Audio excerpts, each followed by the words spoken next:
Well, here we are. Welcome back, everybody. We're ready to begin our second session. I'm so happy that you all had a great lunch break with lots to reflect upon.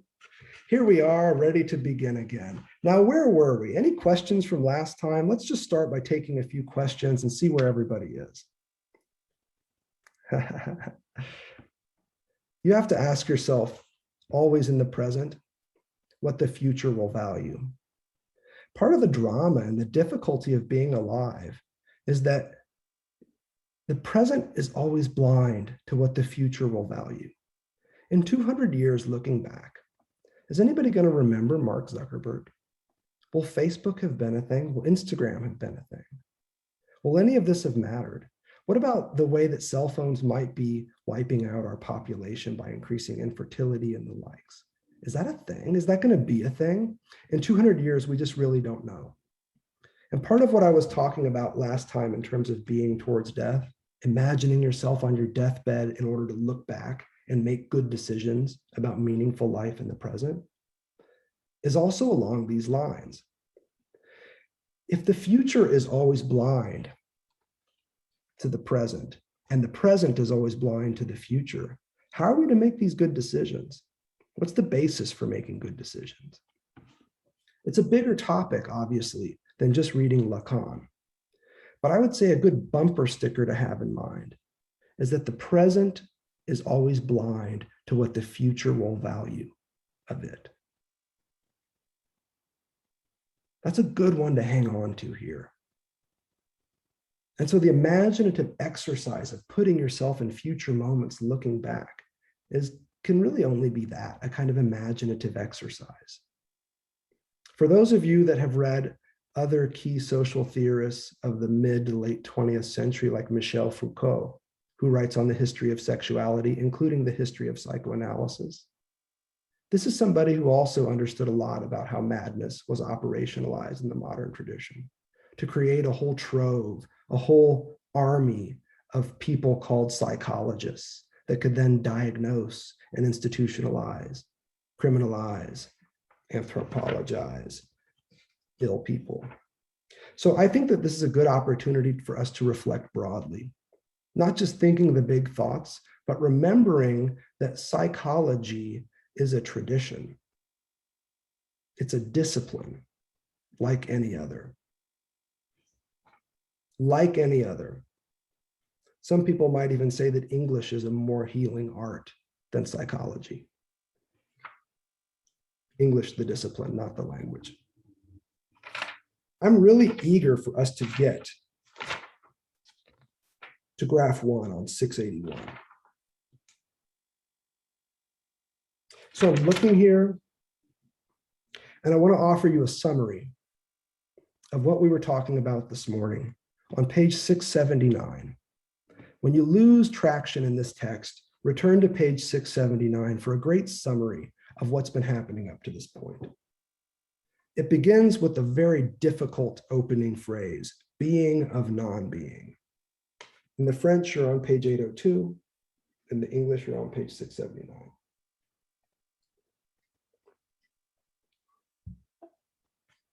Being of non-being, that is how I comes onto the scene as a subject who is conjugated with the double aporia of a veritable subsistence that is abolished by his knowledge, and by a discourse in which it is death that sustains existence.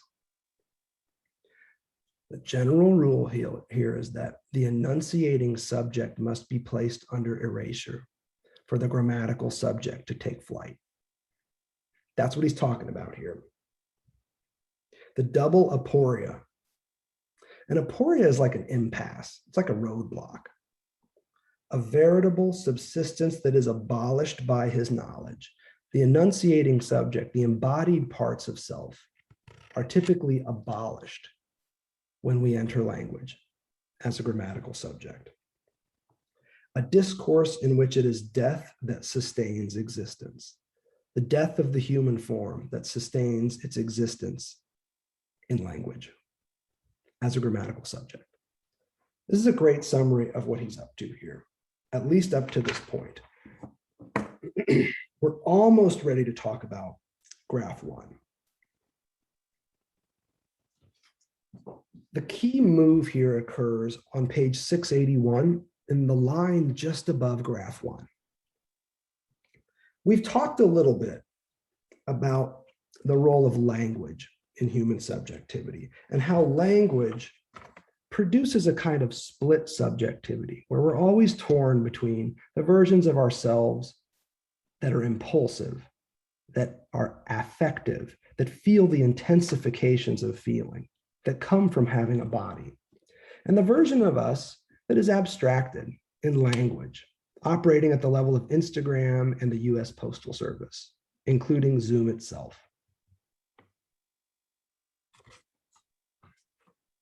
And that this doesn't create a bifurcated being, although it is split. It creates a tripart being, one that has not just two slightly oppositional structures, but a line or a bar that allows them to remain in a differential relationship.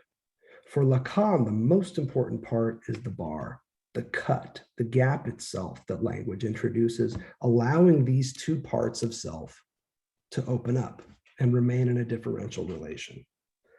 The question he then wants to ask is, on 681, at the very top of 805 in the French, where is desire situated in relation to a subject defined on the basis of his articulation by the signifier? Where is desire in the midst of all this? After all, the second part of this essay is the dialectic of desire. Can somebody please get us to desire? We're a third of the way through this section of the course, and we're just now arriving at desire. And yet, here I go. I'm going to back away from desire and talk about two other terms instead, terms that I think are pretty important to understanding how desire works. The first is need. Need is not desire. And the second will be demand. Demand is not desire either.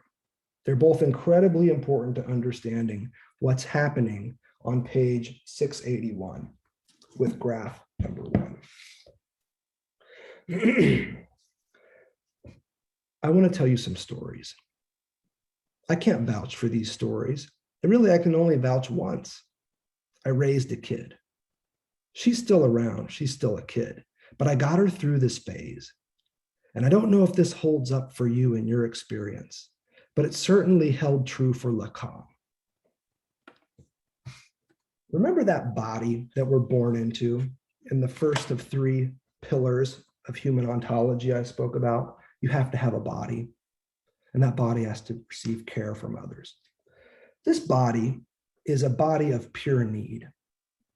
When the human being, the human form emerges, it is a subject of pure need. This is represented in graph number 1 as the delta sign in the bottom right. And when this being cries out, if this being is lucky,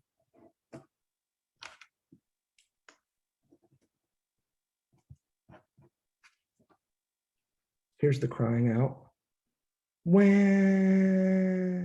If I did it as loud as I would want to, my daughter would come in. She's in the other room right now watching Octonauts, like 8 hours of Octonauts. She's like in heaven out there. She's eating goldfish and watching Octonauts. There's not a single wah that's going to come out of that living room. So I'll keep it quiet and just say, wah. Here it is, a subject of pure need.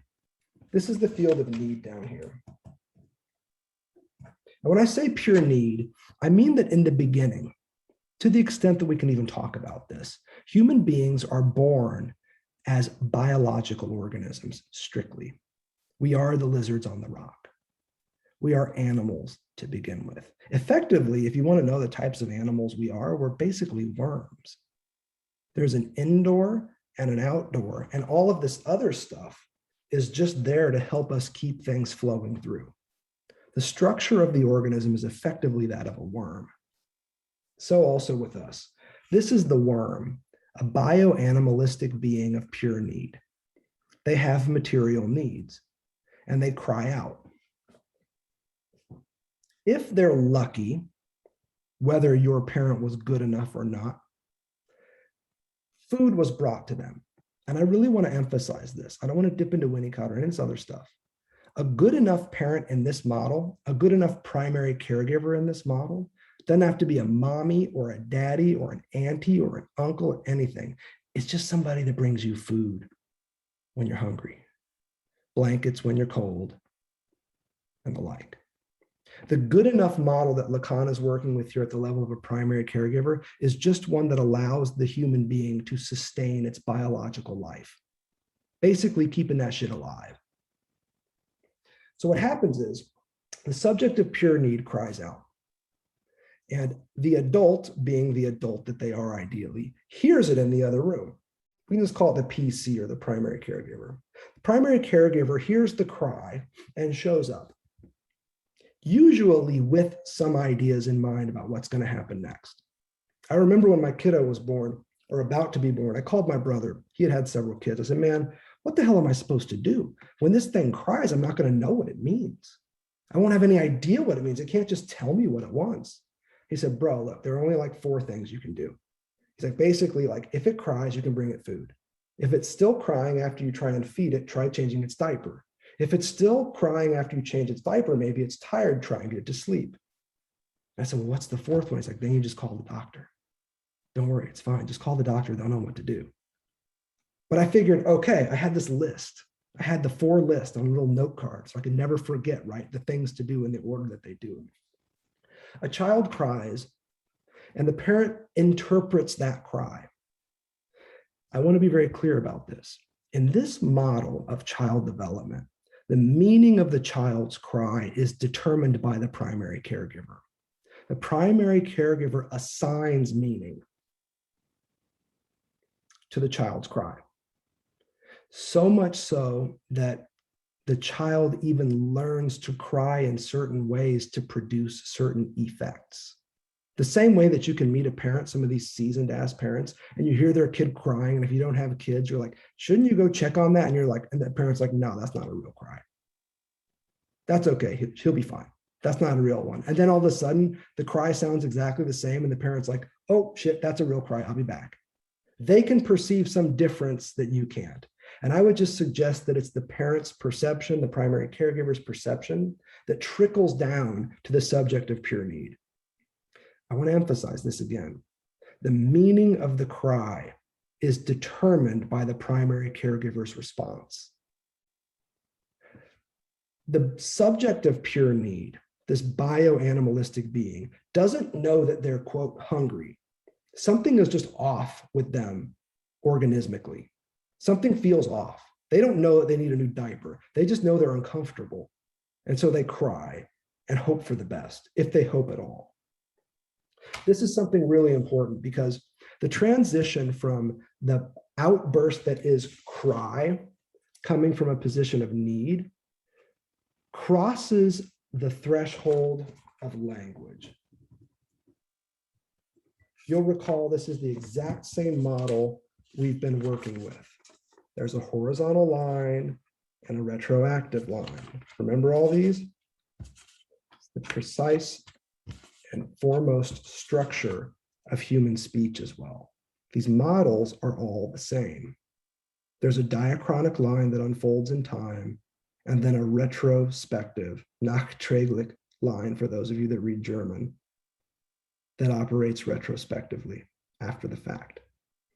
Same model that we were messing with here in the field of repression and the formation of the unconscious. Same model that we're working with here at the bottom of 681. What happens is something like this.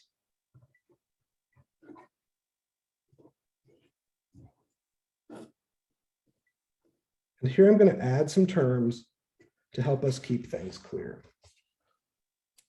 Here's my daughter crying out. Wow, wow, wow, wow. A here means big other. For our purposes, these are all the words in the dictionary. This is the 4 possibilities listed on the note card that my brother provided me. These are all the things that I could do in that moment. This is what Lacan refers to in this essay as a treasure trove of signifiers.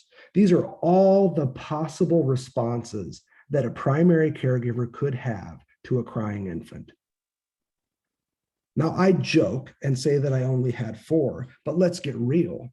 Anybody who's been through this with a niece, a nephew, a daughter, a son, whatever, man, knows that there are about 1 million responses you could possibly have. And you're going to mess up each and every one of them, no matter which you choose. But this is the inventory. Big A here equals the inventory or the treasure trove of responses available. This is what Lacan means by the big other. The big other is not a being. This is not the man, even though it kind of works as the man, this kind of nebulous figure. The better word for this is simply society. This is every word in the dictionary. This is all the laws that make up society. These are the norms, these are the mores. The technical term for this, which he will carry throughout his career, and you will read about in other areas of his work, is the symbolic. This is the field of the symbolic. And what that means is that it's the field of law, language, signifier.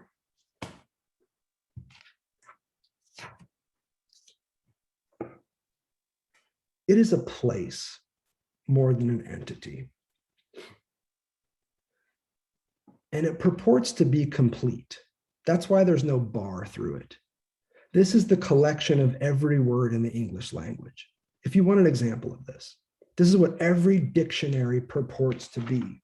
Every dictionary purports to give you the treasure trove of every single possible word, including conjugations, in a given language. That's what this is. It's every option that is available to me as a parent when my kid cries out. All the signifiers. Are you clear on that so far? Thumbs up if you're clear. If you're not, I can keep going. Quick question. Just does that include things not in the established kind of order of language? Yes. Like made-up words, for instance. You better believe it. Yeah. But the challenge, one of the challenges here is that as we get further up the graph of desire, there are certain signifiers that point to things that are missing from this treasure trove. And this is one of the really slippery logical points that you have to wrap your head around if you're going to start making use of this material, is that the way the symbolic works, the way the big other works, is that it purports to be a collection of everything. It's a totalizing set. It purports to be every word in the dictionary. But here's the thing. Here's the issue with that. Now, just bear with me on this. The issue with that is that if you're going camping and your partner says, "How are we doing on the packing?" and you say, "I've packed everything. Everything is packed. Everything is in place." That means that nothing has been left behind. If everything is included, it's fair to say that nothing has been left out, right? The symbolic has this logic. It is, again, a mathematical set theoretical logic. This is the set that purports to include everything. But here's the dilemma. Here's the reason why it's always incomplete. Because there's always this something that is nothing that is left out. What is this outer limit? This place that can't be included, but that needs to be excluded, in fact, to guarantee the totalizing count, known as the symbolic, the big A other. If everything is packed for the camping trip, nothing has been left behind. Shouldn't you turn around and go get it? What is the function? Forget about the existence, because technically speaking, it exists outside. What is the function of this something that is nothing relative to the totalizing category known as the symbolic? I'm going to say that again. What is the function of this something that is nothing to this totalizing count known as the symbolic? How does it operate? Where is it? Is it truly outside, or does it just wander aimlessly, errantly, perhaps, through the symbolic, uncounted, unrepresented? This is a little abstract, so we're going to get pretty precise here in a minute. So far, what I want you to know is that this A here, which is very much the hinge point for the entire graph of desire, is a totalizing or supposedly totalizing account of all the laws, all the signifiers, all the rules, all the words. Here represented by me and my note card with the 4 things I could possibly do when my kid cries. So the cry of the child comes up and I meet it. The primary caregiver meets the cry here. I hear the cry and I choose from my 4 options. My brother told me there were only 4. That's a totalizing count of all the responses I could have to a crying baby. I was so relieved that there were only 4. I was like, thank God, 4 things. Okay, here I am. I arrive. I get my note card out. There's a crying baby, and I'm like, which one do I choose? This arrow represents the choice. This is me choosing one meaning of the child's cry from the entire inventory of available options. That's how we read this second circle. This is meaning, that little s is the meaning or the signified according to the big other, as derived from the big other. And this transition, where the child cries out in a state of pure need, and I then use language effectively to bring meaning to that cry, transforms the cry from an expression of need to a demand. And in the French, this really means more like a request. The parent or the primary caregiver hears the child's cry as a request and then shows up with whatever it is they think, and it's a guess, the child is requesting. Mine was always food. So when my kid would cry, I'd always like grab a bottle, do something, mix some formula. I was always like ready to go. Even when she was teeny tiny, like less than 6 pounds, I had like a little eyedropper. I was like ready. I had like an eyedropper in a holster. I was like ready for this shit. Eyedroppers all over the place. I like boop, boop, boop, boop, boop, like feeding a little baby bird. I was so ready. But that was how I interpreted it. I always started with food. Try to feed the thing first. That was my move. That was my transformation of the expression of pure need into a biolinguistic request. That's what the demand is. The demand is need articulated in language. Need assigned meaning. Demand is need articulated in language. That's what demand is.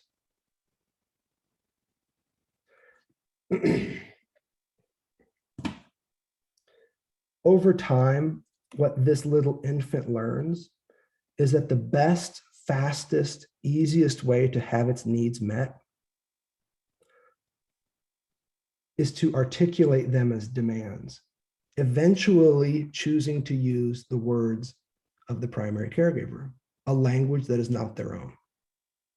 And that's what happens with name your disciplinary practice, potty training, holding a fork, all of the civilizing techniques that we introduce into children's lives are designed to pull them out partially from subjectivity to pure need and mediate their bioanimalistic existence through society, through language.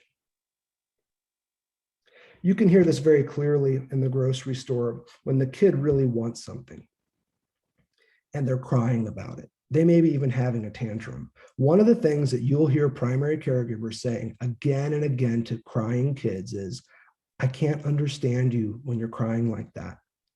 Slow down, take a breath, tell me what it is, tell me what happened. Use your words is another one.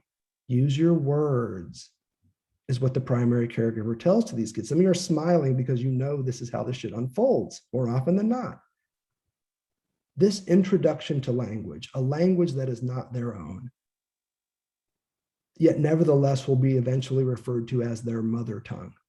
Just remember, first and foremost, it was usually the tongue of the mother that instilled it. Not that mommy has to be a genetically, anatomically female. All of these positions for Lacan are functions. Anybody can step in and play the maternal figure. The paternal figure doesn't have to be a biologically male individual. It's a function. Jesus can play that role, but so can Saint Mary. Remember, these are all functions. The primary caregiver here is also a functionary. It's an office that can be occupied by anyone, like the presidency. Interesting analog. In this case, demand is what the child eventually learns. They still have need, but they realize that if they use the parent's language, the primary caregiver's tongue, they can get those needs met faster, easier, with less resistance. And you'll see kids trying it. You'll see them struggling. They're crying, they're sobbing because something happened to them. Somebody was fighting with them. And you ask them, please calm down, take a breath, and tell me what it is that happened. And they really struggle so hard to get their words together. They're like, it's just he, and then, see, some of you laugh because you know, and it's so tough because you want to crack up in these moments. You're like, this little being that I love is doing the weirdest shit I've ever seen a human do. I was, and he, and it was, and he hit me. You know, and the bigger brother's like, that's not what happened. Like, and the little kid's like, oh, crying even more, you know, like just back into it. And the big brother's like, yeah, that's right, fool. I have language in a way that you do not. I can speak clearly and deny it all. And you can't stop crying. So the child really struggles being introduced into language. And it's a big ask, because what you effectively are asking the child to do is to give up on the rather impulsive activities that define them as infants. Potty training works the same way. When a baby needs to piss or shit, it just does it, whether you have a diaper on them or not. And everybody who's ever tried this before knows that experience. As soon as you take that diaper off, the cold air comes blowing in, and every baby seems to realize they now need to urinate twice as much as they did before they caused the diaper needing to be changed. And if it's a little boy with a little penis and it's just spraying around, it's just nuts. It's just, no, it's not nuts, right? Just the opposite. It's just ridiculous. But this happens. Prior to language, prior to potty training, kids pooped and peed whenever they felt like it. But with potty training, what the child has to learn is there are certain times and places where you are allowed to poop and pee. And then you get like really inventive kids. Like I had a nephew that decided that potted plants were basically like toilets. And so you'd see him like over in the corner, like, oh, he really likes plants. Nah, fool, he's in there pooping. He just straight up pooped in your houseplant. And he's like, we're cool, right? I'm done, right? I did my job, right? He didn't want to miss the action, so he just goes and poops in a houseplant. It took a minute for them to sort out. A houseplant is not a toilet. And that's a symbolic exercise. You bring the child into the symbolic by teaching them all these appropriate ways to express their needs, to get their needs met. And we reward them. The child that poops in the toilet meets with applauding family members. Like you're clapping, you reach in the toilet and pick up the poop and go around and show everybody you're so proud of this kid. You give them rewards. There are candies for every poop. You think I kid. I'm not.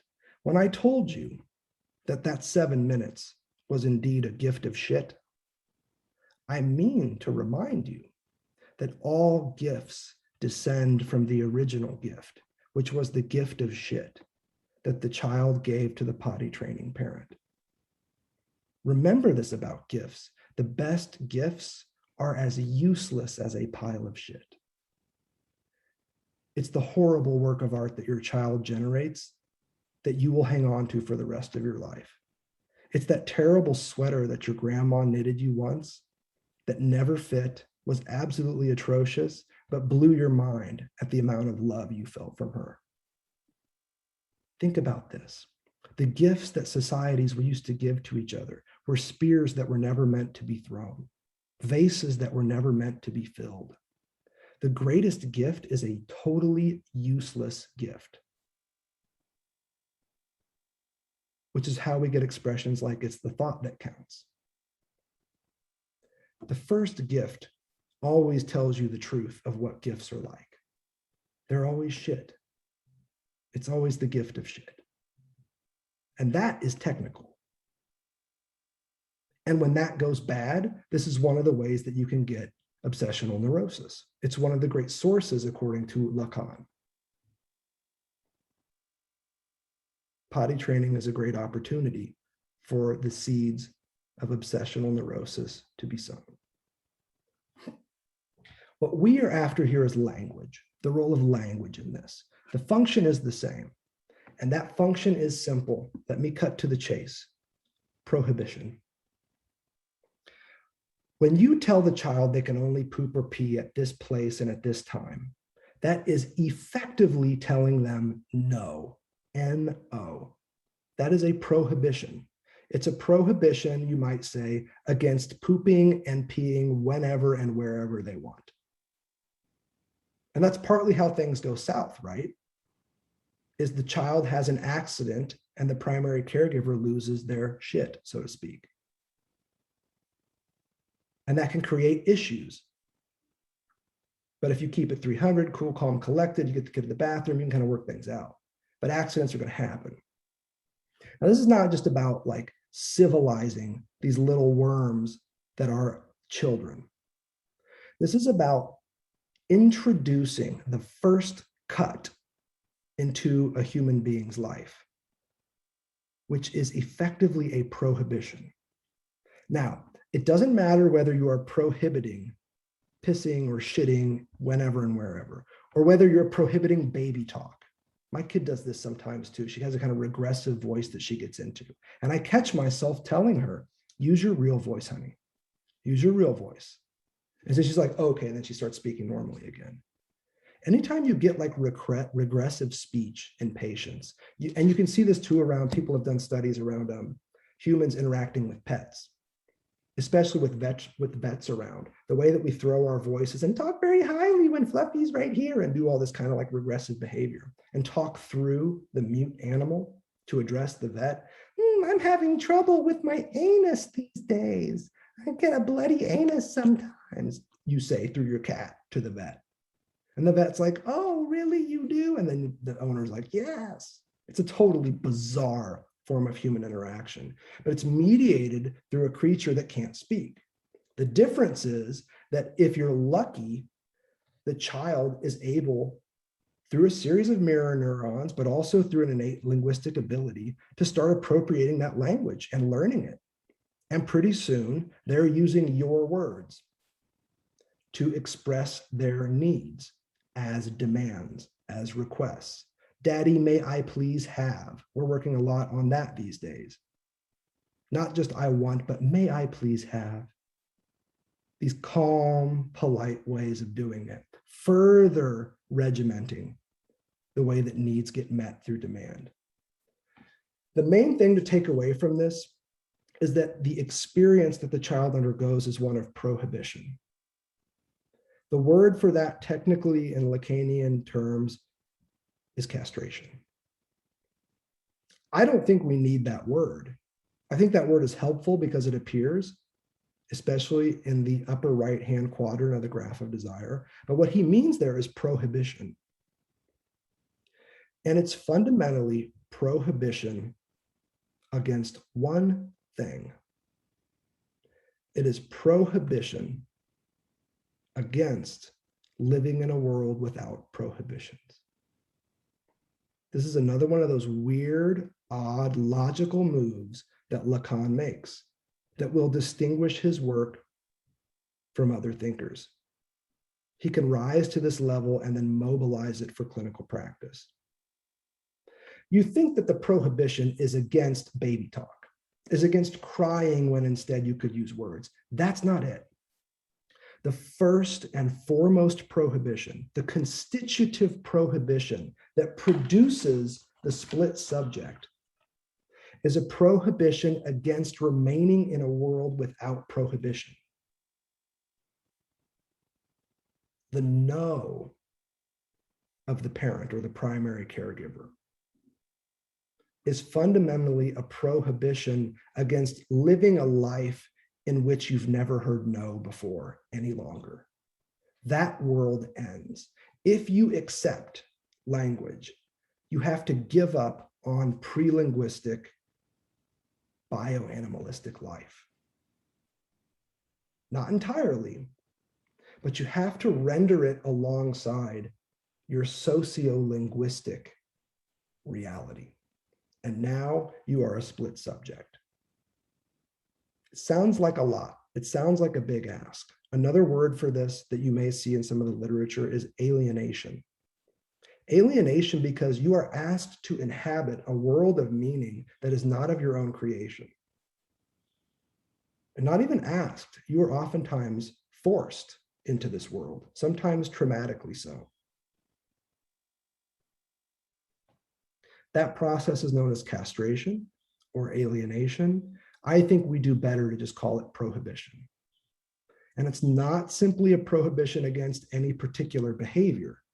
It's a prohibition against any more life in a world without prohibition. Once the no has been uttered, there's no going back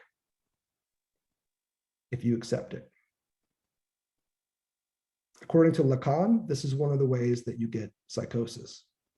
Psychosis is a radical foreclosure and utter rejection of this prohibition, an utter rejection of the invitation to the symbolic, to language that the primary caregiver issues to the child. Says this is one of the object causes of psychosis.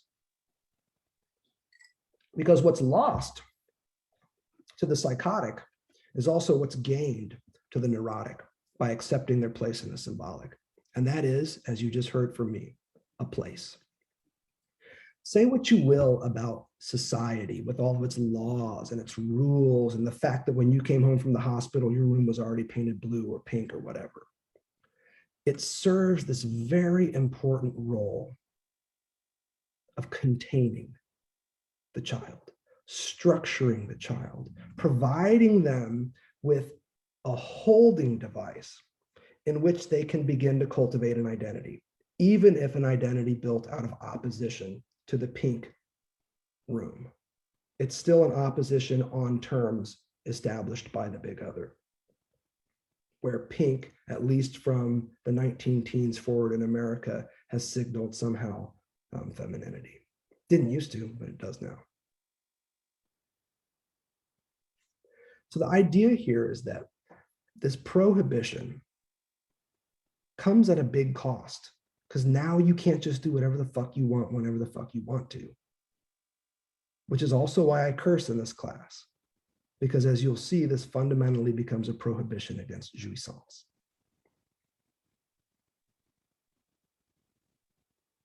But for now, what we know is that this prohibition also brings with it a great reward, because it allows the child to fit into a social order in which they have a place, in which they can feel contained enough to be a kid, to imagine. This is partly why stability and consistency and regularity, I refer to it as keeping 300, as you heard me say, cool, calm, and collected from the Latinate tradition, is so important to kids. Because what it shows them is that the order into which you are trying to fit them is a sane one, a reasonable one, You don't just tell the kid, no, they can't do that. You also talk to them about why they can't do that. You rationalize the social order. You rationalize the symbolic in a way that the kid can understand, so that eventually you're no longer needed to remind them what the rules are. When the symbolic is introjected, brought inside so that it's now part of the psychic structure of the child, you have the lower left-hand quadrant of the graph of desire. This is the ego ideal. Now, some of you might have heard this as the superego. The fine-tuning technicalities in Lacanian algebra are way beyond that. The superego is not the ego ideal, is not the ideal ego. These are radical distinctions. The ego ideal is the law, the order, the normative codes, the gendered dynamics that the child learns to internalize. And they internalize it by eventually having the law separated from the lawgiver. Initially, you have to be there to pick the child up and pull them away from the hot stove and explain to them why that's important. Eventually, you don't need to be there and they'll still steer clear of the stove. That's what we're getting at here. So the terms we now have under our belts are these. A subject of pure need issues a cry. An adult shows up with all the possible responses and then chooses one of those responses, thereby educating the child about how they can get their needs met using a language that is not their own. The effect of this is a split subjectivity, where you have a being that is one part bioanimalistic need, this is the enunciating subject, and another part that is socio-linguistically determined. This is the grammatical subject. So what we've basically done is taken the two primitive categories that we were working with this morning and plugged them in to this model in a developmental narrative that gives us several of the key terms and now is setting us up for another, in this case, the ego ideal.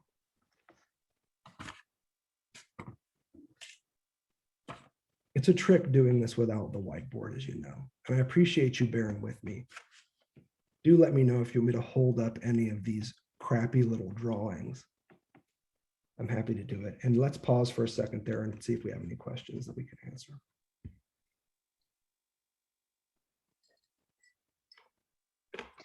Kind of just a random thought that came up following the symbolic or the use of language and prohibition as like an initiation into the social order that they need to come into. So rites of passage are functions of the symbolic in the same way, the new social order that people are being initiated into. Gotcha. Yes. And I think that's a great way to think about this too, Jared, as these kind of rites of passage, because these things oftentimes come with literal cutting. There are oftentimes cuts that are physically introduced. There are experiences, getting your ears pierced, for instance. In some cultures, that means that you are properly on the path to becoming a little girl. Think about that. That is an opening that is introduced into a previously closed circuit. That does not mean, and I want to be really clear about this, that doesn't mean that prior to having your ears pierced, there was no hole in your ear. That's not the conclusion to draw from this, even though factually you know that to be the case. The conclusion is longing for an unpierced ear is an effect of having pierced ears. It's only because your ears have been cut and opened that you can now long for something that is gone. And in this case, the closed, unpierced ear can only be accessed as a lost object, as something lost, a lost wholeness. When you just had unpierced ears, you didn't think about that shit. You just had ears. And if you notice this distinction at all, it was nothing, especially if you think about the very young age in which some cultures pierce the little girl's ears. Think about that. Before that occurred, the ear was nothing to the child. It was not even a tangible thing. It was maybe something like masturbatory, kind of erogenous that the kid could like play with. But there was no feeling of this as whether this was a whole earlobe or not. It's in the wake of the piercing that the child can then learn to long for, dream about a world where ears aren't pierced, and including noticing other girls without earrings, which never would have been noticed before. So it's kind of a weird logic, and it kind of asks you to have a certain mindset with this, even though you know that before your ears were pierced, they were unpierced. The point, though, is what does the unpierced ear and that experience appear as in the wake of having your ears pierced? It appears as something that's been lost, something that's gone, something you can't get back. As anybody who has pulled an earring out of their ear and let that shit try and go back knows, the hole may close, but there's still a little node or a little knob in there. Yeah. That cut remains, in this case, at the level of the scar. Hey, Sam, could you say, maybe we're going there, that idea of like the lost object, how does that function in relation to like the lost object of like the parental other? Yeah, I wouldn't put the parental other as a lost object here yet. I think the thing that we have now that we know is gone, that we know is lost, is a world without prohibition. That's what we have here. So the cut that introduces the child into language affords the child now with an opportunity to long for something that it never previously experienced as lost, but it also never experienced as possessing either. Like a lizard on a rock, pre-linguistic bio-animality doesn't know anything. Knowledge is an effect of signification. So also is consciousness, certainly self-consciousness. What else is being by yourself but a symbolic enterprise? Any more questions before we take this next step towards desire? I told you that's what we're up to, and then I backed up into need and demand. All right, I want to take a first pass at desire. And I want to do so as I've been doing here for you today, and yet in ways that I don't think you fully understand why, mathematically. The first definition of desire I want to provide you with is a mathematical definition. Desire equals demand minus need. And you can just straight up write it as an equation. It's a great shorthand to have here. Whether it's sufficient to get us to the depths we want, I don't know. Desire equals demand minus need.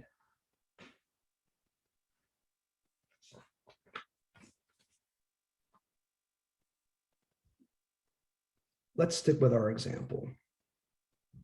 A child cries out. The parent guesses, and the primary caregiver shows up with a blanket. What we know about material needs is that once they are satisfied, they go away. When need is interpreted and a blanket is brought, need becomes demand. Demand, again, is need articulated in language. The blanket is brought and the need goes away. That's why it's demand minus need. The question of desire is, what after need disappears, after material needs are met, is left to be desired? What is left of demand after need has been met? Desire is what is left of demand after need has been met. So it turns out the need was for warmth.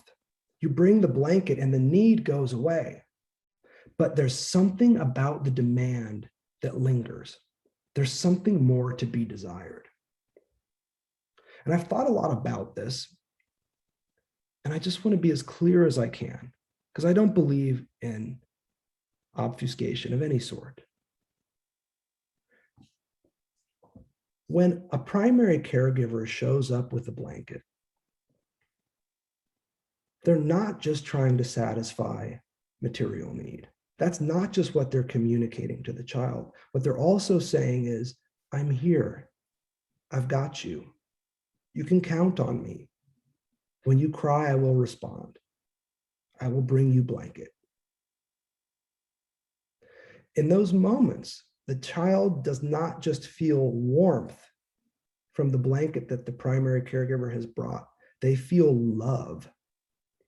They feel care. And in fact, this is part of what the primary caregiver says to the child. This is what it means for you to be loved. So if every time the child cries, you bring it food, you could see how that might go south, right? You see how this could work? You see how an eating disorder could emerge from something like this? It wouldn't take too many moves to get you into an eating disorder from a situation like that, because that was every time the child cried, the primary caregiver showed up with food and then left the child feeling like, this is what it means for others to love me. I feel loved and cared for when I am eating. You see? This kind of stuff. Or think about it the alternative way. If every time the child cried, you only showed up with a blanket, that might tell the child that eating is not a way to love themselves. And you might have a different kind of eating disorder at the other end of that one with a few more turns of the screw. So these can have, I believe, long-lasting implications. And I believe that only because of the literatures that I've read. Again, keep that distinction in mind. Do with it what you will. Remember, I just play a doctor on TV. That's all. For our purposes, the most important thing to note is that needs can be met. They are satiable. The demand for love cannot. The demand for love is insatiable. Needs can be met. The demand for love cannot. It's one of the great wagers of this argument. Now, you may feel like you've been loved too much, but smothering ain't the same as love. Having a helicopter parent or a helicopter partner, that's not the same as love. Having somebody rummaging through your phone all the time, wondering where you've been, that's not love. Surveillance is not love. The state doesn't love you. Nobody on this call, I would venture, has ever been loved too much. You might feel annoyed because your mom keeps fucking texting you all day long about dumb shit, right? And you get all upset about that. You're like, stop loving me. That's not what you say, but it's kind of like, stop loving me the way that you love me. I don't like the way you love me. You're so weird. Stop it. Stop it. Point, though, is that when love occurs at the level of care, of a simple gift, remember now, and notice what's happening. The gift of shit is now becoming the gift of life. This is the other approach to the logic of the gift. It's the blanket that keeps you from shivering to death, but that also gives you your first taste of love, your first taste of care, your first taste of being held. This is the seedbed of desire. Desire is what's left of demand after need has been met. And what's left of demand after need has been met is a demand for love. And so I want to plant this seed with you. The demand for love is the origin of desire. But what happens along the way is that the demand for love gets twisted by desire into a desire for recognition, a desire for approval, a desire for validation. And we don't know quite yet how that happens, but this is the structure of desire. Desire does something to the demand for love. I don't want to use the word pervert because that's a technical term, but desire twists the demand for love into a desire for recognition. That's the next move in understanding what's happening here with the graph of desire. As always, though, I just want to pause for a minute and field some questions, comments, anything that's on your mind. Absolutely, go ahead. Could I summarize? Could I say that? I mean, would it be appropriate to phrase that in the sort of future-looking, retroactively, like desire being the demand for love having been twisted into? Yes. Yes. I think that's a brilliant way to do this. It's a great way to start thinking. And it does start to give us an answer to one of the questions that graph 2 raises on page 684. In the model I just showed you, the split subject is at the end of the retroactive arrow. But in graph 2, you can see the split subject has slid over and now is taking the place of the subject of pure need. And now you have the ego ideal where the split subject used to be. And there's a very weird explanation for this, but one that has everything to do with the future anterior tense. I was this only to become that. Where it was, I must become. Where the subject of pure need was, a split subject must become. And where the split subject was, the ego ideal will become. The tense here, though, is a future anterior tense. We'll come to it a little later. I don't know that you need all that, but if you really want to get wild with it, and you really want to understand human subjectivity the way that is happening in these texts, it's one of the things that most readers of Lacan just fundamentally don't understand. I'm happy to walk you through it when the time comes. It's really actually quite interesting, but it's not as obviously relevant to clinical work. Obviously, doesn't mean it's irrelevant. Just means it takes a little more work to get there. Remember, you're getting like 3 weeks of lectures in like 2 days, I mean, a day and a half. This is kind of ridiculous. I can't even believe I accepted this invitation. But it's fun. I love trying to do this. It's ridiculous, actually. I can't even believe this. If Bruce Fink knew what I was doing right now, I'd be like, dude, you are the biggest idiot I've ever met. I can't even believe it. I'd be like, thank you, sir. Thank you, sir. So before we start talking more about desire, I really do want to ask if there are some more questions. I heard somebody just try to chime in. That was me. Yeah, go ahead, Catherine. I wrote several things down just now, and I want to make sure I didn't mix up my terms. Can I read like 3 sentences to you? Okay, so I wrote, when love occurs at the level of care, this is the seed of desire. The demand for love is the origin of desire, but this gets twisted into a desire for recognition, validation, etc. Well done. It's okay. Yep. Yeah, that is precisely what happens. And I now want to tell you how I think that occurs. Reading Lacan all these years, here's how I think this is happening. Whether you find this useful or not, you'll at least find it interesting. Initially, what the child wants is simple. It's the primary caregiver. I want them to come and like take care of my ass. If they want anything, they want the primary caregiver. I would suggest that this is the first flourish of desire. It is desire for another. And as you write this down, desire for another, underline the for part, because I'm going to replace that term with 2 others to show you how we get to Lacan's major claim that all human desire is desire as another. And we start entering into something a little more relevant to adolescent and adult experience.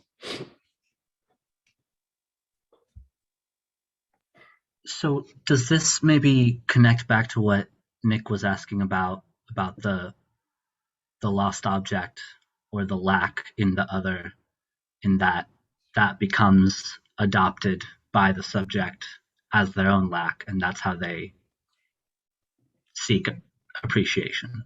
Yes, we're getting there. We're getting there. Don't rush it. I've been grappling with that, and that's a connection that I needed. So thank you. It's a good one to have. And I think what I want to do to try and explain some of this is to recall some other stuff here. There's some modeling in Lacan that is not present in this essay. And I usually try and stick pretty close to the text in front of us because I want to show you as much as possible that I'm not just producing this out of a hat. But in this case, it's actually quite relevant to have some different modeling going on.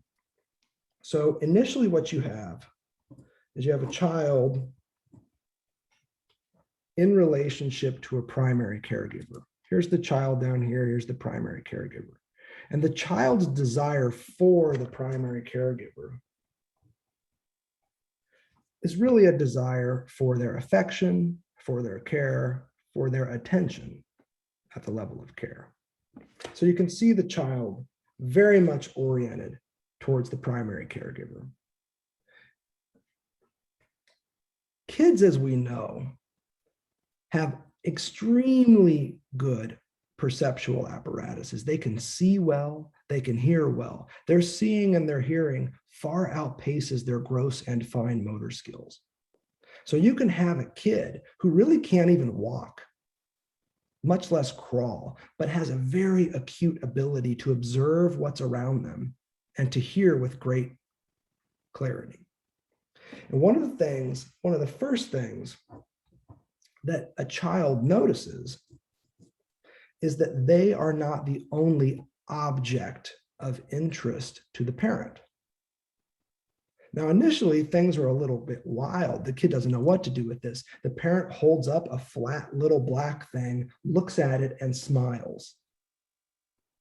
The kid is like, what's so interesting about the flat little black thing, daddy, mommy, primary caregiver? Kids love putting phones in toilets. They love putting phones down their diapers. They also love car keys. And it's not because they jingle.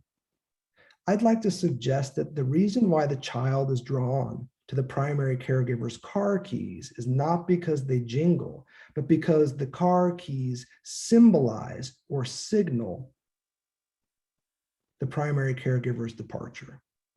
To hear the keys is to signal to the child that the primary caregiver is about to leave. So keys are also on the list of weird, totally invaluable things that kids love to put in the trash can, never to be seen again. Kids like taking things out of drawers and they love putting things in them. And it's always the most valuable shit in your life, apparently. Your phone and your keys have been flushed down the toilet. And the kid is like, didn't I do good? I took the piece of shit that leads you through the world and I put it in the toilet where it belongs. Didn't I give you a gift of shit? Aren't you going to clap now and give me a sucker? You see? Money, capital, the phone, the car keys. These are all the gifts of shit that the child sees so clearly the truth of. They belong in the toilet with the rest of it. They know in a way that we can't. Now that might be overstepping a little bit. My point is that the child, in a way that they can't fully grasp oftentimes, is able to look at the adult and see their attention diverted elsewhere. It could be on like meal preparation. It could be on working on stuff. It could be at the level of a desk or paperwork. It could be at the level of a frown or a sigh that the child, when they get older, then says, what's wrong, mommy? What's wrong, daddy? And you have to say, oh, nothing. It's just grown-up stuff. What they see, though, is your attention divided. The term for this kind of imaginary object, because the child has no idea what the black flat box does. All they know is that it garners the primary caregiver's attention. That's all they know. So it's an imaginary object. Lacan symbolizes this in the algebra with the lowercase phi. This is what technically we refer to as the imaginary phallus. In yet another extremely unfortunately anatomical choice of terms. I can't even believe this guy kept doing it. It's like, bro, you got castration through the door, and now you're gonna start talking about phalluses? He was just asking for trouble, man. What he was doing, though, was, I would suggest, provoking one of the most impressive appropriations of Lacanian psychoanalysis, which was the feminist responses of Luce Irigaray and Hélène Cixous, not least of which beyond them would be Julia Kristeva. He invited that. That was his great hope, which is why he ends so many of his later year seminars talking about so-called feminine sexuality. He knew who the inheritors of his thought were. They were 1970s and 80s feminists.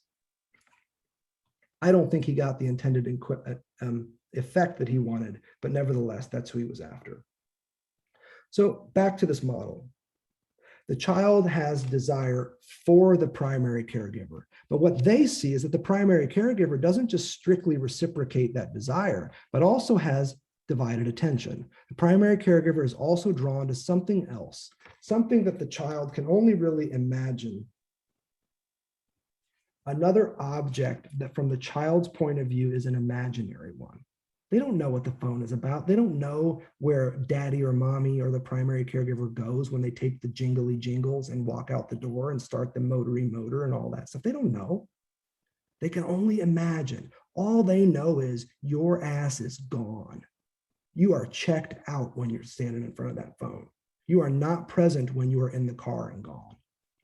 So when the child approaches these objects, the child is looking at them from the vantage point of the primary caregiver and knows that if they can simply grasp these objects, possess them by shoving them down their diaper, that maybe mommy or daddy will just focus on me. If I hide daddy's car keys, maybe he won't leave today. If I take the phone and put it in my diaper, I'm the phone. And that means their attention has to be on me. I'm not saying little kids are like conspiring about all this shit. I'm just saying this is one way to interpret what they're up to. This process begins in a kind of antagonism, a kind of jealousy.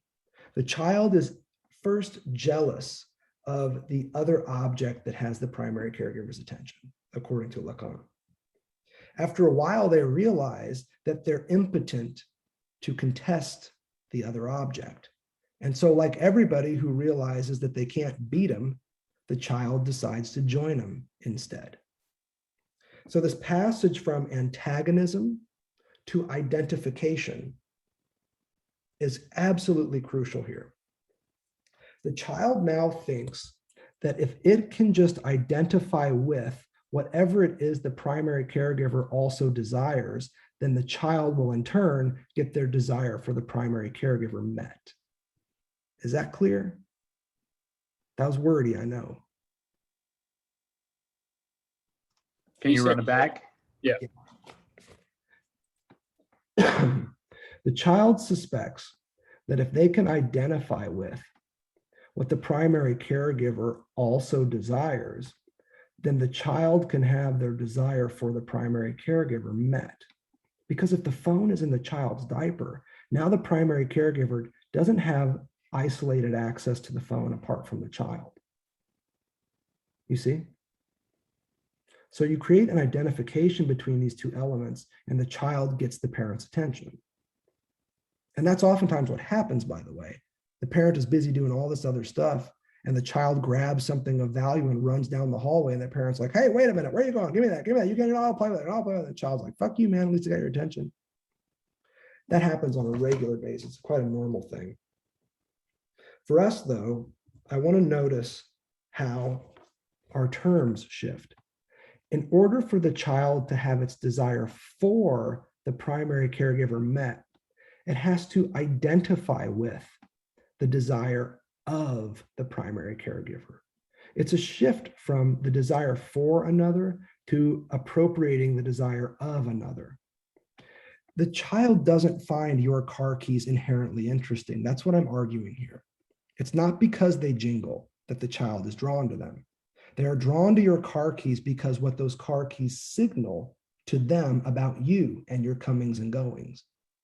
They're drawn to your phone, not because phones are inherently fascinating to babies. They're drawn to your phone because they see it amusing you, and they want that attention. So the idea here is that the child identifies with the imaginary object by shoving it in their diaper, but also by trying to be like that. You see, a child can just as easily be sitting on the couch with a primary caregiver and watching TV, and an image pops up, and the parent says, "Oh, wow, isn't that an impressive dress?" The child looks at that and says, "Okay, that meets the parent's approval. I'm going to want to dress like that. I get a dress like that. I'm going to get that kind of approval." The logic isn't more complicated than that. It's not complicated at all. In order to have the desire for the primary caregiver met, the child learns that they have to appropriate and accept for themselves what others want. The shift is now from desire for another to the desire of another. Now, if you think this is just about child development, I'm not doing my job here. Because think about it this way. You're in high school. You've got your first crush. And you know they're into a very particular band. I don't know why I'm whispering, but we're just going to go with it. You know they're into a very particular band. You don't really like that kind of music, but you really do want them to notice you. So what you do is you go on eBay and you get one of that band's t-shirts and you wear it on the day when you know you're going to run into that person in homeroom or whatever the case may be. And you know, or at least you suspect, that if you identify yourself with something that you know this other person really likes, that they are in turn going to like you. And they're like, "Whoa, I didn't know you listened to X." And then you say some dumbass shit. You're like, "Yeah, I'm one of their biggest fans." Or, "Yeah, I've been listening to them. I saw their first show, blah, blah, blah." And then you're in some sort of heated competition about who's the OG fan and so forth. This logic goes on and on and on. I would even suggest that when you wake up in the morning and look in the mirror to get dressed, you're playing the same damn game. You're not asking yourself, "Do I like these pants?" You're asking yourself, "Do these pants make my ass look big or small or broken or busted?" The missing part from that question is from the vantage point of another, because that's what the mirror gives you. The mirror gives you and allows you to inhabit the position of another and to decide on your own desirability based on that perspective taking. That's what we're up to here. This is a logic of desire that pervades human experience. It's about always judging yourself and your attractability, your attractiveness based on what you think others want. By identifying with and wearing the clothes that you think, having the haircut that you think, and all this stuff, you make all the moves that you think other people find attractive in order to have your desire for them met. And let me just remind you, your desire for them is founded on a basic, insatiable demand for love. And you can see the profound dilemma that this causes. Because now what you are taught in this process is that the best way for you to be loved is to become something other than yourself. You're only lovable insofar as you perform differently based on somebody else's perspective. Problems arise in this regard. Desire for gets sublated or reconciled in desire of. But my point about the mirror is that the only way to properly determine the desire of another is to try and view the world from their perspective, which is the third displacement, desire as another, which is what the mirror allows you to do. It allows you to see yourself from their perspective and ask the question, am I closely enough identified with what society wants from me to be attractive, to be lovable? Desire for, sublated in desire of, and achieved through desire as another.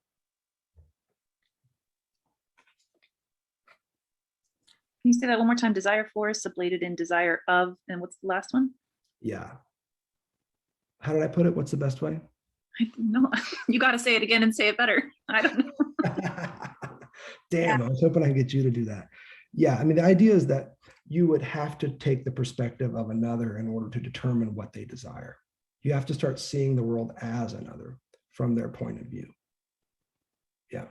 Cool, thanks. Good.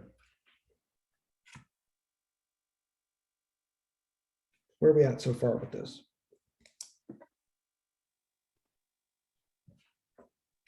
If you want me to add some more terms, the primary caregiver is what Lacan's going to call, and this is probably going to piss you all off, the maternal function. Not because it's done by a mommy. It's a function that anybody can play. If you have ears to hear this, if you've done your Freudian homework, this is like a pre-Oedipal phase that we're describing here, which only really leaves, right, the paternal function. How does that fit in? Where does that come into play? When you're ready, we'll go there. It's 4:30, we're in our last hour. What else is on your mind? What other questions can we answer as we get into desire?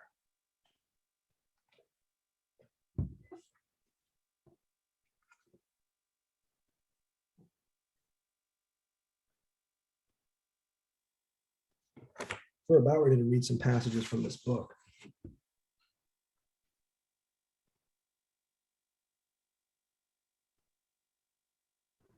I say 4, John. Okay, great. Open your books then to page 690.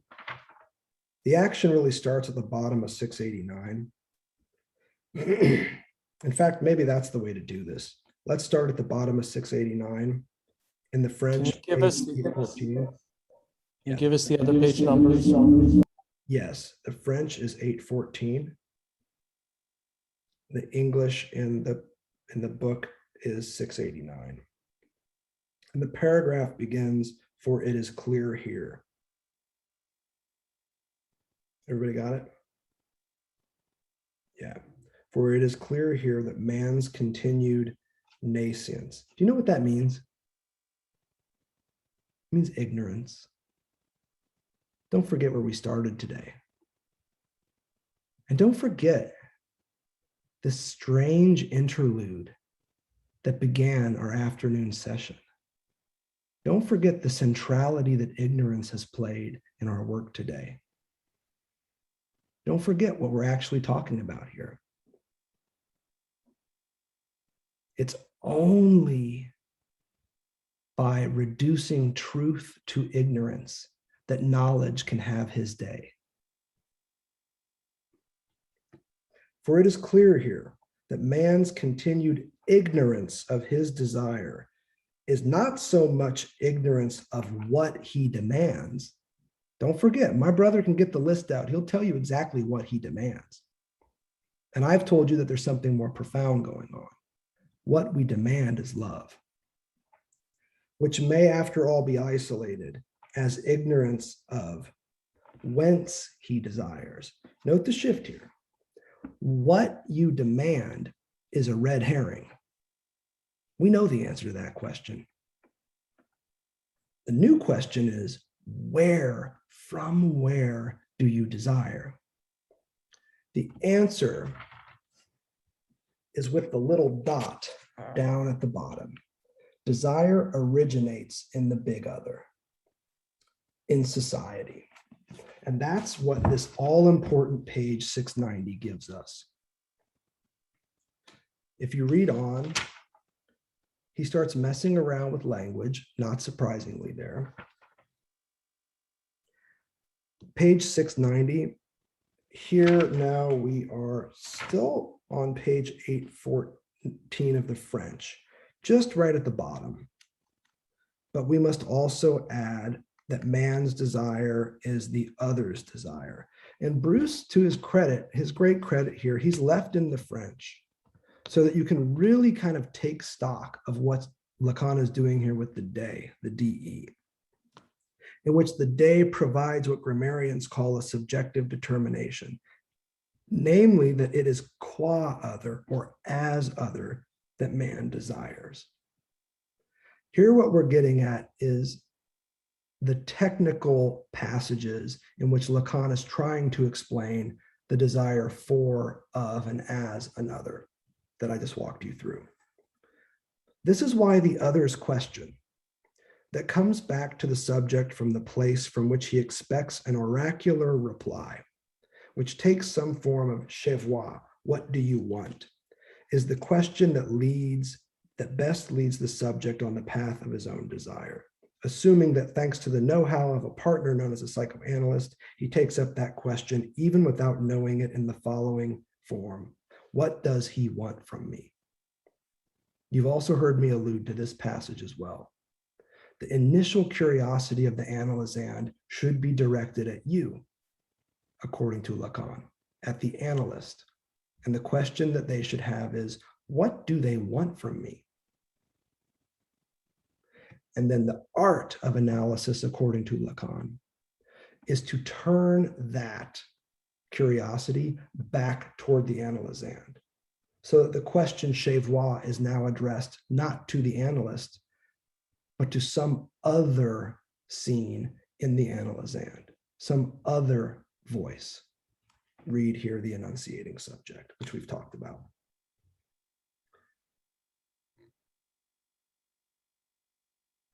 We're almost ready to transition to fantasy, but I want to spend a little bit more time working on this question.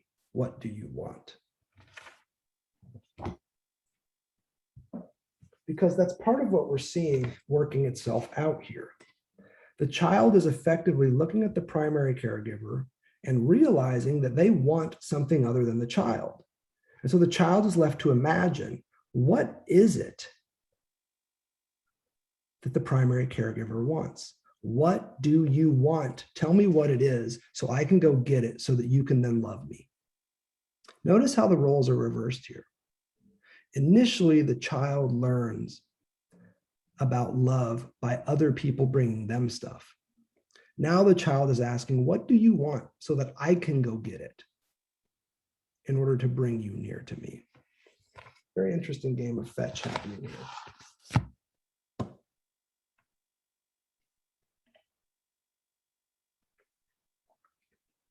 I'm just scanning around here, looking at notes, looking at some of these diagrams that we've worked on.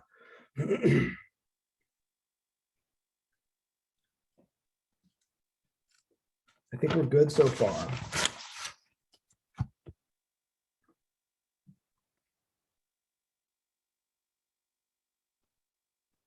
Maybe it's worth taking a little more focused approach on desire. On what I told you earlier was the difference between the question of what and the question of why. The easiest and unfortunately the most incorrect response that scholars have had to Lacanian theories of desire is to focus on the what question. What is it that you desire? Far more important, I'd like to suggest, is the why question. It's not a question about what you desire, not what is your desire oriented towards. It's a question about why you desire that in particular. It's a question of cause. The answer to the question of why is an answer to the question, what causes desire? Now, I've told you that desire takes root in the demand for love, the insatiable demand for love. Insatiable because we can never have enough, which is to say we're always lacking or deficient in the field of love. Which puts us on the path here. I've also told you today that the basic cause of desire is lack. And it doesn't need to be more complicated. I don't know why people make this so difficult. It's simply that you can't want it if you already feel like you have it. Technically speaking, you can't desire something that you have. Desire doesn't work that way. Desire is only caused by lack. You can only desire things that you feel like you do not have. In other words, things that you lack. The answer to the question of what I said gets twisted from a demand for love to a desire for recognition, for acknowledgement, for approval from others. And I hope that at this point, I've shown you how that's the case. In the shift from desire for to desire of to desire as, you can see that what the child turned adolescent turned adult fundamentally longs for, what they fundamentally desire, is the approval of others. But in order to figure out how to get that approval, they have to desire themselves as others, which is to say from other people's points of view. You see how that logic works together? The what question always suggests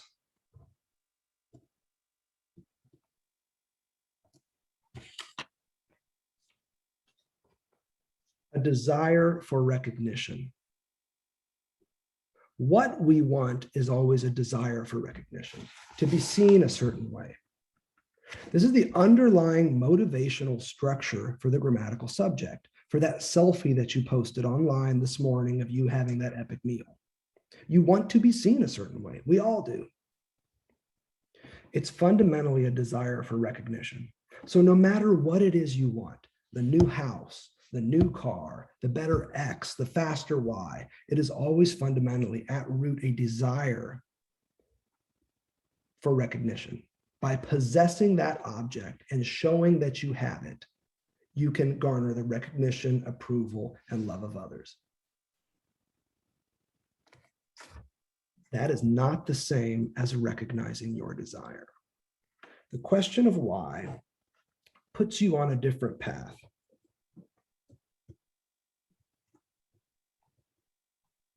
Not a desire for recognition, but a fundamental curiosity about your own desire. When you ask the question of why do I want that in particular, that particular thing, that car, that type of a partner, that education? Why on earth do you actually want to be a doctor? You've already seen, I'm a doctor and look how ignorant I am. You don't get anything by being a doctor. You're already a healer. Why you got to be a doctor too? Let somebody else do that stuff. A doctor, we don't need that. Come on. The idea here, though, is that for desire, when you ask the question of why, what was it that drew you to this? Why are you here right now in this seminar? Why are you here? Puts you on a different path, a path towards the recognition of desire. Not a desire for recognition, but a recognition of your desire. And that's different. So don't get trapped in answering the question what your patient wants, because they'll tell you till they're blue in the face about all the shit they want. The proper question, the question to which desire is a defense, is why? Why that? And why tell me about it now?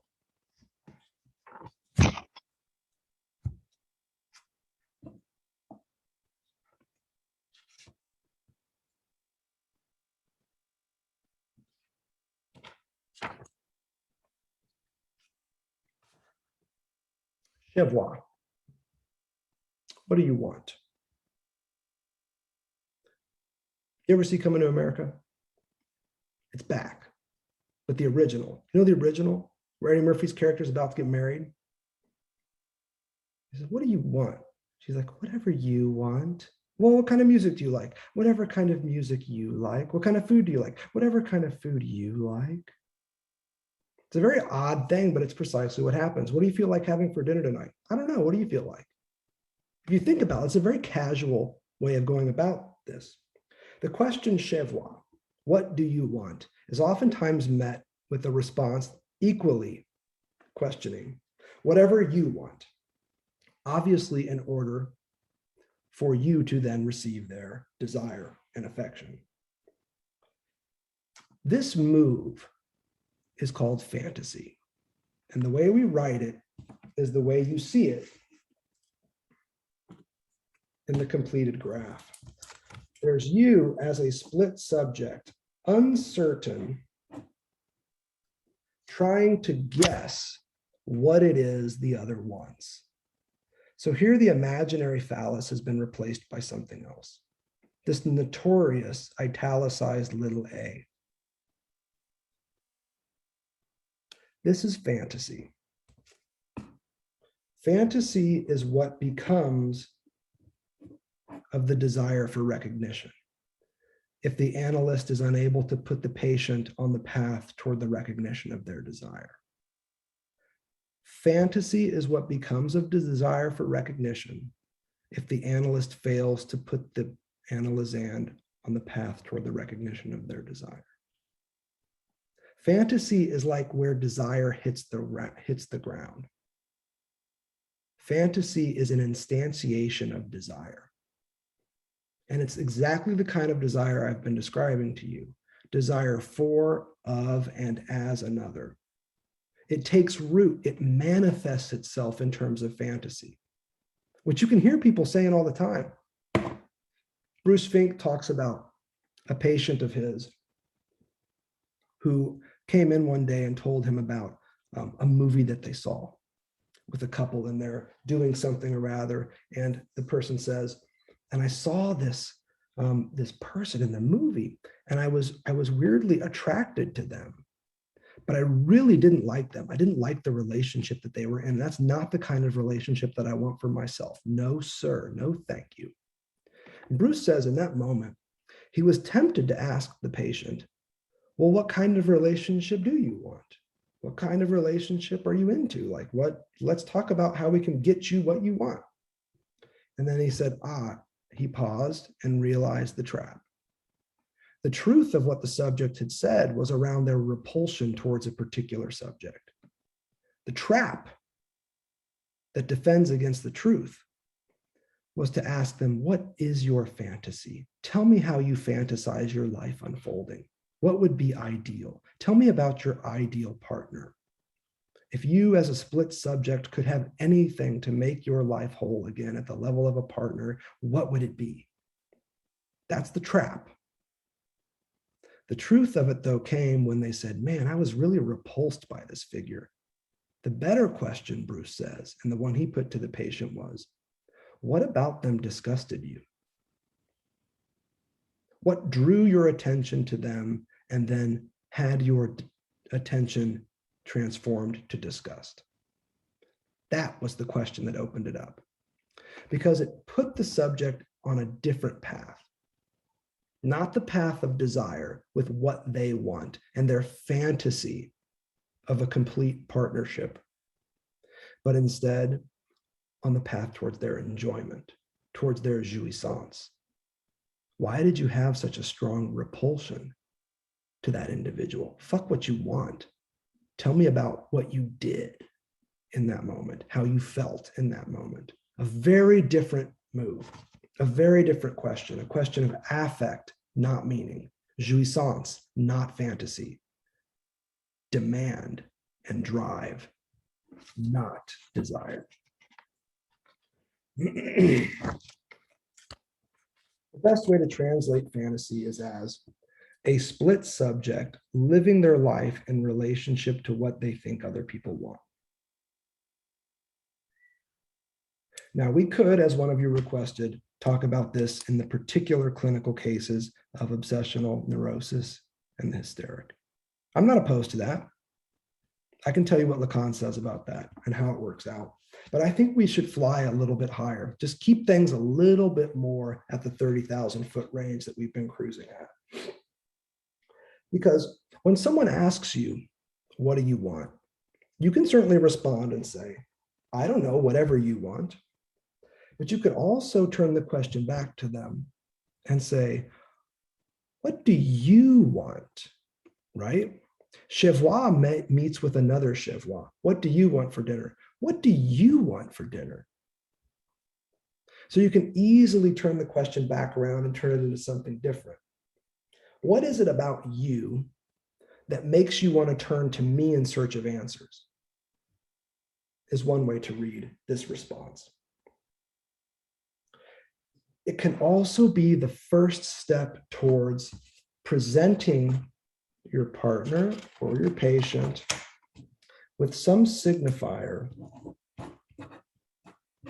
of the fact that you are just as split and as incomplete as they are. I don't know what I want either, is another way to put this. What do you want for dinner? The best answer, I don't know. What do you want out of a relationship? I don't know. The best answer when someone asks you what you want, in this case, according to Lacan, is I don't know. I'm ignorant of my own desire. I don't know what I want. That ignorance is here represented above fantasy as a signifier of the fact that the other is lacking too. Now, I want to just keep this dialogue going because it's a very common one, whether you're trying to figure out dinner plans or dealing with an extra desirous analysand.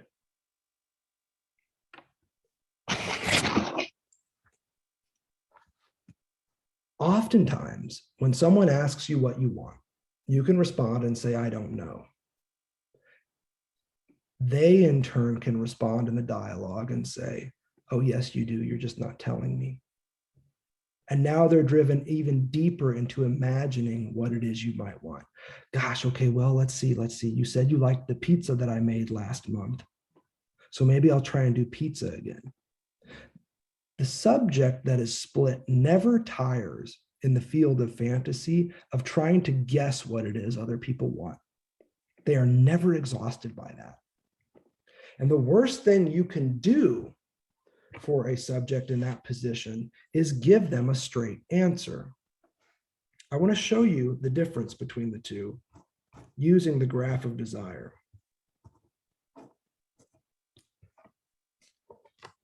When desire gives way to fantasy, and you meet with someone's fantasy, you can turn left.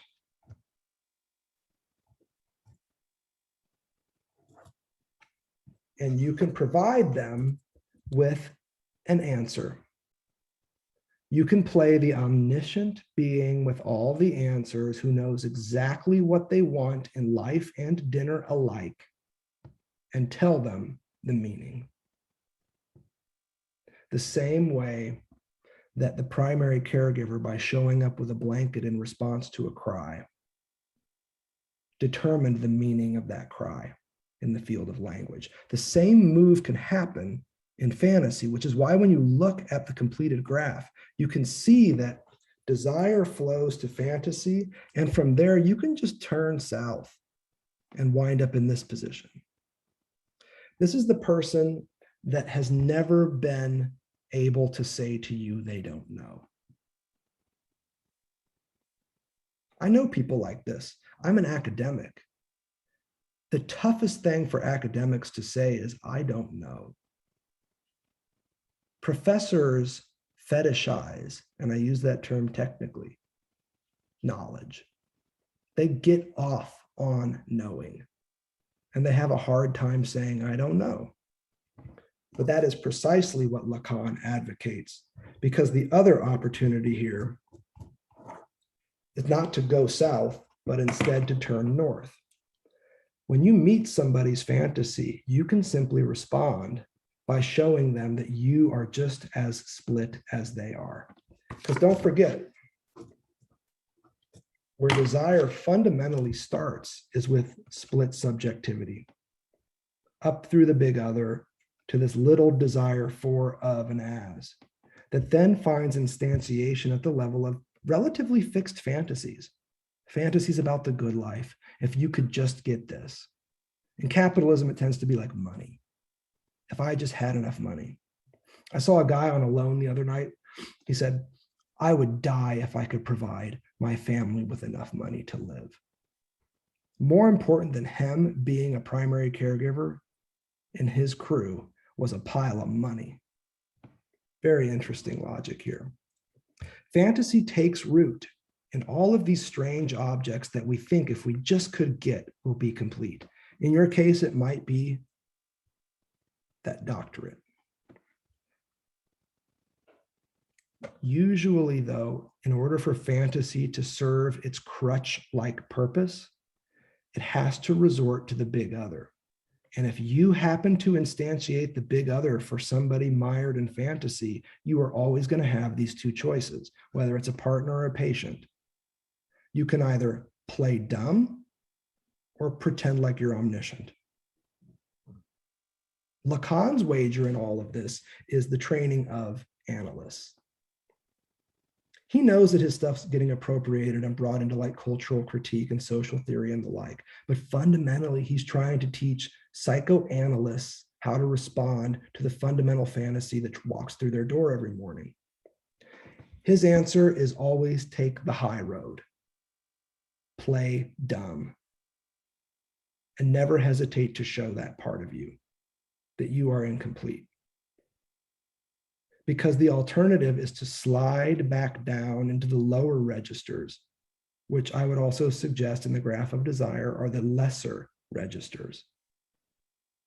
The lesser registers. By assuming this position, by telling the subject that you don't know either, that you are just as split as them, it might just be enough for your partner or your patient or your child to be like, okay, I'm going to try and count on myself. What do I really want to do? If they really don't know, maybe it's my turn to decide. Maybe I need to make the call. That kind of, dare I say, self-sufficiency could be quite productive here. Because then, if you still can't come up with the answer, you can just pick up a glass of tea and say, man, I don't know what the hell all this is about, but this tea tastes pretty damn good. It's a different way, only enabled by taking that northward path and showing the patient or your partner that you are as incomplete as they are. I would suggest too that if you look at graph 3 as it's unfolding, the Chevois graph, you'll see that there are two arrows, a top arrow and a lower arrow. I'd like to suggest that the lower arrow that points toward little a is that of the desire for recognition. It points at little a because it shows the subject banking on their ability to imagine, guess, approximate, and acquire whatever it is you want. The high road, as I put it, the second arrow, note where that points, not at the little a, but at the split subject. It points not to what you imagine other people want, but why it is you're desiring in the first place, because you're split. Because the thing that orients your existence is a crack introduced by language, a splintering of you into two, a grammatical subject and an enunciating subject. So it's a good way to read graph 3 on page 690. The top arrow is that of the recognition of desire, and the bottom arrow is that of the desire for recognition. Now, we've said a lot about that bottom arrow in the past hour or so. We haven't said a lot about the top. We're just starting to get there. So this might be part of where we're headed, but if the other can, if there can be a lack in the other and it can appear qua split subject, right? then how do we say, and maybe this is the spiral loop of the whole thing, then how is it that we say, or we can say, there is no other for the other? If they're split, how do they not have an other? Lacan's point is that because the other has no other, if you want to go down that road with him, and he wants us to, that's how he's working it in here. And he's inviting us down that path. He says the reason why there's this bar in the other is because there's no other of the other. Now he's making that move. And if we go with him, what he's saying there is that what's lacking from the big other is anything like a big other into which the big other can be included and submerged. That's one way to read this. There is no other of the other, which means that the big other, if it is truly totalizing and complete, the way that I've described this big A in the circle as the treasure trove, the collection of every word in the dictionary, what can't be included in that dictionary? According to Lacan, it would be like dictionariness itself. That kind of stuff. He starts getting a little mystical here. I think there's a much cleaner and easier way to do this. I don't think that his no other of the other thing is as productive as he wants it to be. Here's what I would like to suggest. Recall what I told you about the no of potty training. The no that says, I need you to stop crying and use your words. Prohibition, castration, alienation, that process that we discussed. I've told you how that functions. The no of the primary caregiver functions as prohibition. And I've told you what it is aimed at, what it prohibits. It prohibits any continuance of life without prohibition. That's fundamentally what the no is aimed at. In the case of society, though, what exactly is prohibited? Because the basis for society is the law, and the structure of the law is prohibition. What is the fundamental thou shalt not that props up Western society? And this is a cleaner way to get at this barred other. It is fundamentally a prohibition against enjoyment. Whatever it is, jouissance is the negative one. It's the missing signifier that cannot appear in the big other. The big other, society, law, the symbolic, it has no room for enjoyment. It has no room for enjoyment. The basic prohibition of society and the symbolic and the big other is a prohibition against enjoyment. The term for this, technically speaking, is jouissance. And I would just like to tell you this. Lacan is not suggesting here that the child in its bio-animalistic pure need somehow experienced jouissance. It did not.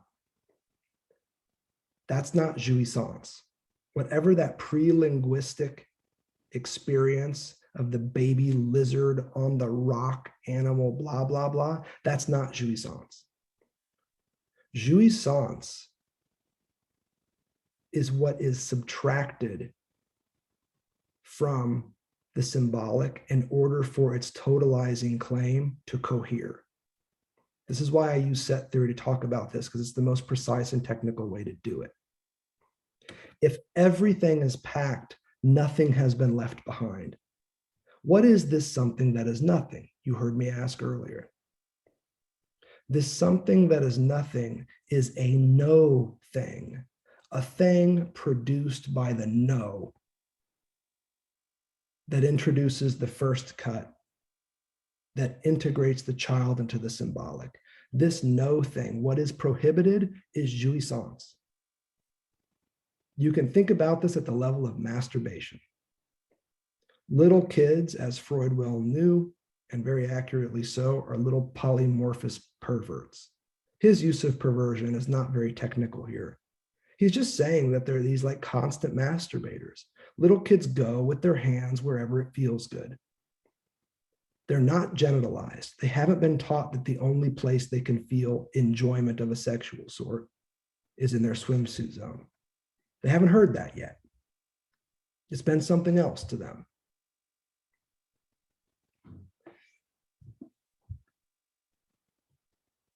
That's not a jouissance. Jouissance only occurs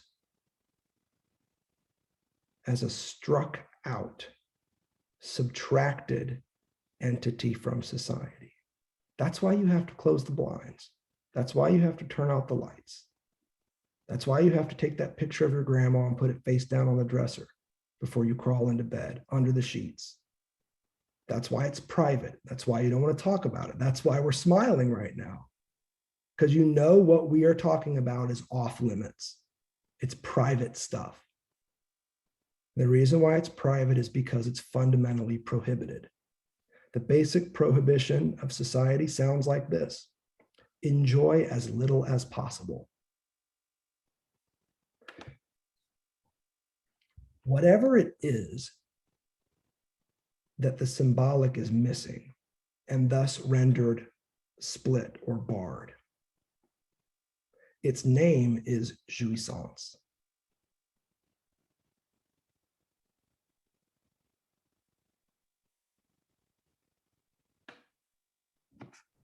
Is that the same as what you're, I don't know if this was last time we talked or if it was in this, anyway, that the symbolic engenders the real?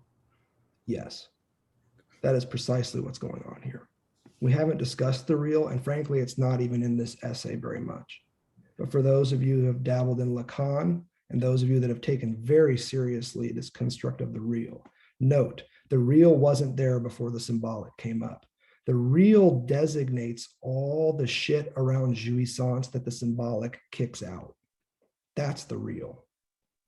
It's what the symbolic doesn't have a term for. And what Lacan is here asking is, what's the signifier that we use to mark those places in the symbolic where no signifiers appear? A signifier of the lack in the symbolic. There's no signifier for the real. Give me 1 second. I want you to sit with this for about 5 minutes. Don't ask why. 5 minutes. Propitious punctuation is what Lacan used to call it.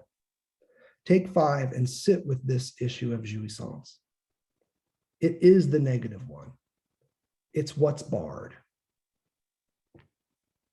Pleasure is okay, but jouissance, not allowed. That's the basic prohibition, the effect of prohibition of the no is to create this field of experience known as jouissance. And the final question of this essay, the question for us tomorrow that we're going to end with tonight, is how do you access that in a non-maladaptive way?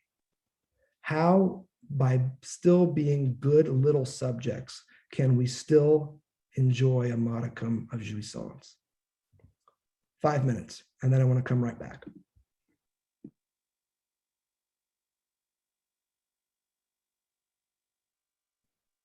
Don't we end at 5? Yeah, aren't we? I think we're at time. We end at 5, so there's a 10-minute break before the 3 years have their event. We end at 5:30 today, and tomorrow we end at 5:10 or whatever. Oh, sorry about that.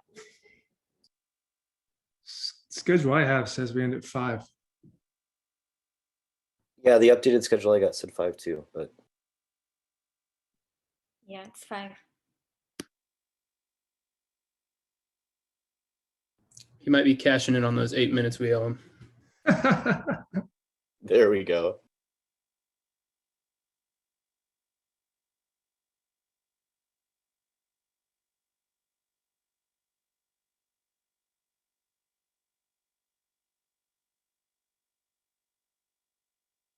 Wonder if he's changing catheters. Probably.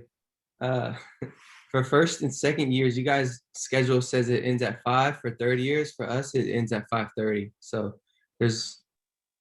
I think Vaughn sent out an updated schedule. Maybe she forgot to send it to one of the cohorts. Yeah, the updated schedule Vaughn sent to us said 5. It originally said 5:30, and then it updated to 5. for today's, what day is today? Monday or Tuesday? It's Monday. I've got 5:30 for Monday on mine, on the updated one. Scroll down to third years. It says 5:30. For the third years, it says 5:30. For the second years, it says 5 on the updated schedule. I hadn't scrolled down, or I was scrolled down and I shouldn't have. Got it. And on the updated schedule for the first years, what does it say? Let me see. Go to 3. It says 5. So Yeah, all it says second years 5. get to sign off now. I'm just kidding.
Hey, welcome back. What was that 5 minutes like?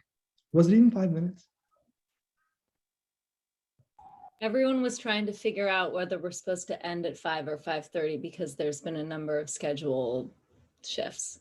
Yeah, first and second years say 5, and the third year's got a 5:30 out time. So there's we sat in a debate and confusion.